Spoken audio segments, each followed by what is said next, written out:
할렐루야. 오늘 하나님께서 우리에게 주신 말씀은 요한복음 12장 우리 4절에서 8절까지 한번 보겠습니다. 요한복음 12장 4절부터 8절 함께 읽겠습니다. 시작.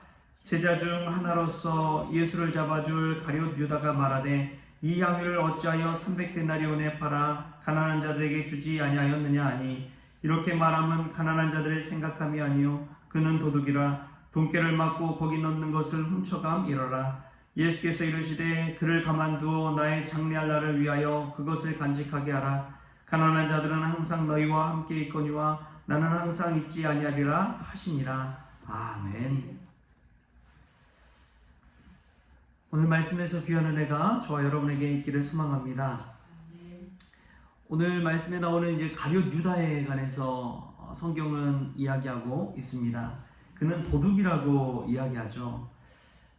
그런데 이 제자들 12제자나 되는 그런 제자들 사이에서 돈깨를 맡고 재정을 담당하는 역할을 한다는 것은 신뢰 없이는 불가능하지요. 그런 것을 봤을 때 이 유다 나름대로의 특징이 있었던 것 같습니다. 우선 셈이 빨랐고요. 향유를 딱 냄새를 맡았을 때 벌써 그 가치가 얼마인지를 바로 300데나리온이라고 그렇게 이야기하잖아요. 그 가치가 바로 이제 계산이 되는 사람이 가룟 유다입니다. 딱 보면은 저게 얼마 하겠다. 이 답이 나오는 거예요. 견적이 나오는 거죠. 근데 이 가룟 유다가 근데 처음부터 과연 예수님의 제자로 부르심을 받은 처음부터 이런 도둑이었고 또 배신자였고 위선자였고 이런 사람이었을까 생각해 볼 때 제 나름대로는 그건 아니었을 것이다 라는 생각이 듭니다.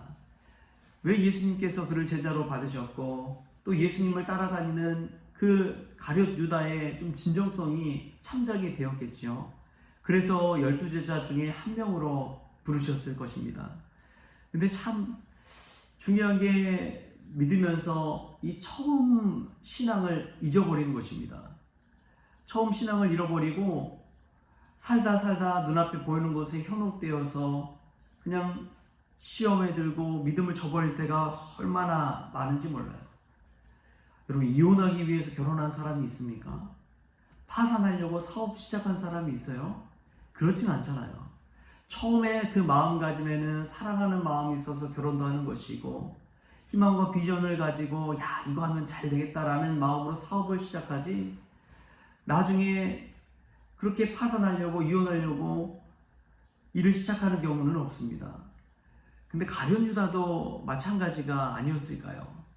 처음에 예수님 잘 믿어보려고 예수님을 보면서 무언가를 발견했기 때문에 예수님을 그렇게 따라다니면서 예수님의 제자로 사는 것이지요.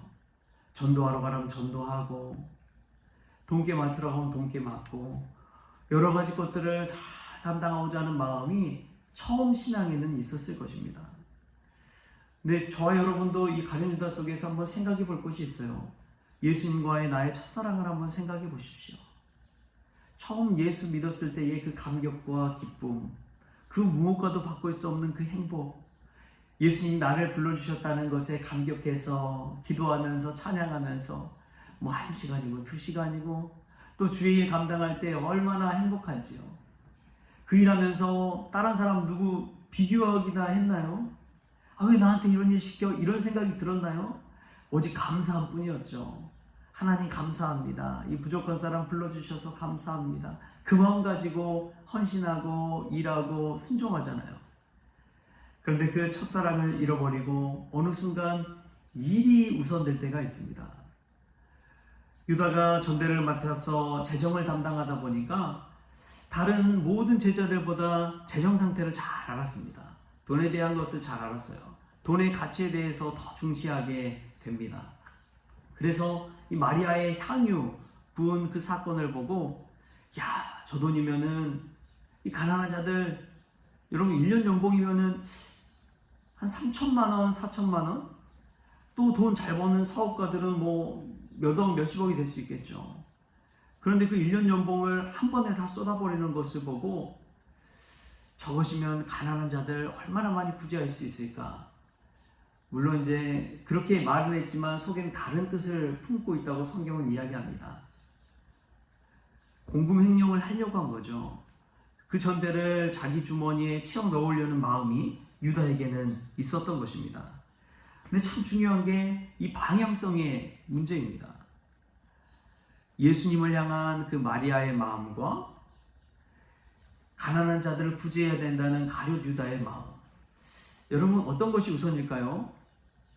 이것을 다른 말로 하면은 한 목사님이 그런 이야기를 했어요. 목사님, 교회 재정이 너무나 어렵습니다. 이 재정 어떻게 꾸려가야 될까요? 이 문제를 어떻게 돌파해 나가야 될까요? 이제 나이 지긋하신 목사님이 그런 이야기를 합니다. 재정 걱정은 하지 마시라고. 오히려 성령 충만이 없는 것을 걱정하라고. 성령의 충만함과 은혜가 없는 것을 교회가 걱정해야지 재정이 있고 없고는 그 나중 문제라고. 그런 이야기를 하는 것을 들었습니다. 여러분 정말 그렇습니다. 재정이 있고 없고는 나중 문제입니다.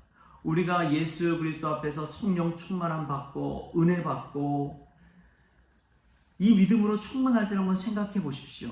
그게 먼저지요. 반대로 거꾸로 생각해 보십시오. 교회 재정이 넘쳐납니다. 그럼 반드시 문제가 생깁니다. 반드시 문제가 생겨요. 돈 쓰는 재미에 빠져서 사는 성도가 생길지 모릅니다. 유다처럼 생각하는 사람이 생길지 모릅니다. 그 재정을 어떻게 써야 될지를 놓고 막 서로 갈등이 일어날지도 모릅니다.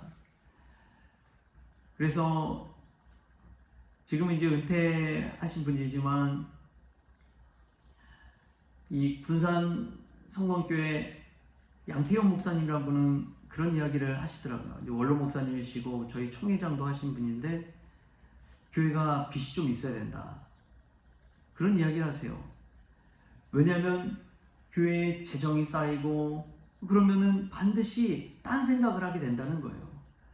그래서 하나님을 위해서 다른 일을 하더라도 건물을 짓고 땅을 사고 뭐 교회 관련된 것들 하더라도 교회에 빚이 있는 게 차라리 낫다. 그런 이야기를 하시더라고요. 평생 목회하신 분이잖아요. 근데 왜 그럴까 생각해 보니까 좀 일리가 있습니다. 여러분 교회가 조금 빚이 있고 어려움이 있으면 뭐예요? 기도하잖아요. 조금이라도 더 기도하는 거예요. 재정 많아가지고 서로 얼굴 붉히고 싸우는 것보다 기도하라는 것입니다. 우리가 정말 중요하게 생각해야 될 것은 오직 예수 그리스도, 예수님 바라보면서 신앙생활 해야 될 줄 믿습니다. 교회 재정 상태 보면서 여러분 신앙생활 하지 마십시오. 반드시 시험이 찾아옵니다. 있어도 그렇고 없어도 그래요. 그래서 교회에 와서 우리가 첫 번째 생각해야 될 것은 성령 충만이요, 믿음 충만이요, 오직 예수 그리스도인 줄 믿습니다. 마리아가 자기가 그동안 그렇게 모은 것들 생각하면 어떻게 향유를 드리겠습니까? 한순간에 그걸 쏟아놓겠어요. 그러나 예수님을 사랑하는 그 마음, 주님을 향하는 그 마음이 가슴에 와 닿으니까 이 세상의 가치는 아무것도 아니요. 오직 주님을 향한 구원이 자신에게 가장 크게 다가왔기 때문에 그렇습니다. 오늘 이 새벽에 기도하는 중에 우리가 다른 무엇보다도 성령 충만을 구할 수 있기를 소망합니다. 기도하는 중에 주 예수보다 더 귀한 것은 없다고 고백하는 저와 여러분 될 수 있게 바랍니다. 그네가 우리 성원교회 가득해서 성령 충만을 사모하는 성도들, 또 은혜를 사모하는 성도들, 오직 예수님만을 구하는 성도들 되어서 이 세상에 있는 많은 문제들을 다 믿음으로 돌파할 수 있는 그 은혜가 저와 여러분의 있기를 주시는 예수님의 이름으로 축복합니다. 기도하겠습니다. 주신 하나님 감사합니다. 가룟 유다를 통해서도 우리 자신의 모습을 보게 하여 주시니 참으로 감사를 드립니다. 주님 만나는 그 첫사랑을 기억하게 하여 주시고 주님이 부르시는 그 부르심 따라서 주의 일을 감당할 때에 주님 때문에 그 일을 시작했는데 어느 순간 일이 우선이 되어서 시험에 빠지고 갈등이 일어나고 문제가 생겨나는 것을 보게 됩니다. 가룟 유다처럼 일로 인해서 주님을 배반하고 자신의 주머니를 차며 하나님을 떠나가는 그러한 삶을 살지 않도록 주님 주장하여 주시옵소서. 재정적인 어려움을 바라보기보다도 오히려 성령 충만함 또 은혜를 바라보며 사는 인생 될 수 있도록 주여 주장하여 주시옵소서.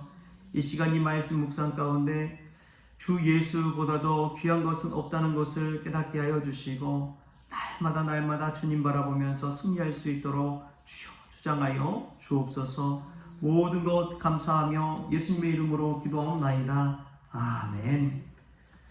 우리 주님이 가르쳐주신 기도로 새벽 기도를 마치겠습니다. 하늘에 계신 우리 아버지여, 이름이 거룩히 여김을 받으시오며 나라가 임하시오며 뜻이 하늘에서 이루어진 것 같이 땅에서도 이루어지이다. 오늘 우리에게 일용할 양식을 주시옵고 우리가 우리에게 죄진 자를 사하여 준 것 같이 우리 죄를 사하여 주시옵고 우리를 시험에 들게 하지 마시옵고 다만 악에서 구하시옵소서. 나라와 권세와 영광이 아버지께 영원히 있사옵나이다. 아멘.